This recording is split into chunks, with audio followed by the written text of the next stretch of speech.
Les membres du groupe parlementaire PCT allié du Sénat ont au cours de cette réunion présenté leurs préoccupations au gouvernement, lesquelles préoccupations sont liées à la loi de finances de l'État exercice 2022. Des préoccupations comme celles relatives à la décentralisation étaient par le ministre délégué auprès du ministre des Finances et du Budget. Nous nous sommes engagés à travailler main dans la main pour que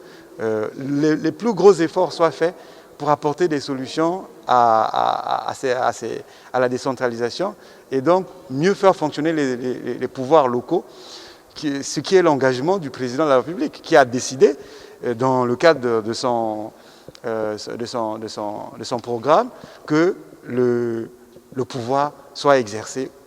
au plus près des Congolais, donc favoriser la décentralisation. Pour les sénateurs, la question principale a été celle d'harmoniser les vues avec le gouvernement pour réussir la loi de finances exercice 2022. Nous pensons que, sur un certain nombre de points,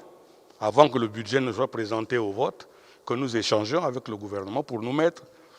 d'accord. Le ministre nous a écoutés, le ministre a donné des réponses, le ministre a pris en compte certaines de nos préoccupations. Il va en parler au ministre des Finances, il va en parler au chef du gouvernement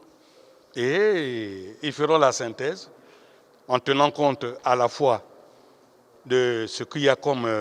préoccupation et de ce que aussi le pays est en crise et de ce que nous devons également, malgré nos problèmes, signer notre accord avec le FMI qui a aussi certaines obligations. Actuellement, le projet de loi de finances de l'État exercice 2022 est en examen dans les deux chambres du Parlement.